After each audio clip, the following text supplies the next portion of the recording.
ছোট পর্দা থেকে সফর শুরু ওপার বাংলার অভিনেত্রী ইধিকা পালের। বর্তমানে ভক্ত অনুরাগীরা কিশোরী নামেই তাকে বেশি চিনেন। আর এর মধ্যেই দেবের প্রযোজনা সংস্থা পরবর্তী ছবি রঘু ডাকাতে সুযোগ পেলেন ইধিকা।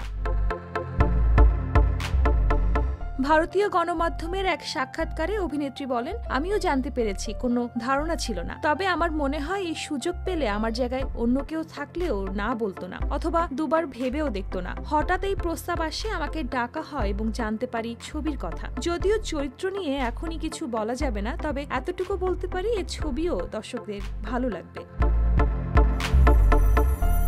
তার কথায়, আমি খুব খুশি, খুব উত্তেজিত হয়ে পড়েছি। এটাও দেবদার ড্রিম প্রজেক্ট। সেই ছবিতেও আমাকে ভেবেছে এবং আবার আমাকে বিশ্বাস করেছে, তাই খুশি। দায়িত্ব তো রয়েছেই, আর একটা সুযোগ যখন পেয়েছি সেটাও খুব ভালো করেই করতে হবে। প্রসঙ্গগত 2021 সালে প্রথম রঘু ডাকাত ছবির ঘোষণা দেওয়া হয়েছিল। এটি একটি বড় বাজেটের ছবি, আর এখন আবারও চর্চায় এসেছে দেবের রঘু ডাকাত। ছবিটি পরিচালনা করেছেন ধ্রুব ব্যানার্জি এবং এর কাজ শুরু হতে কিছুটা সময় লেগেছিল।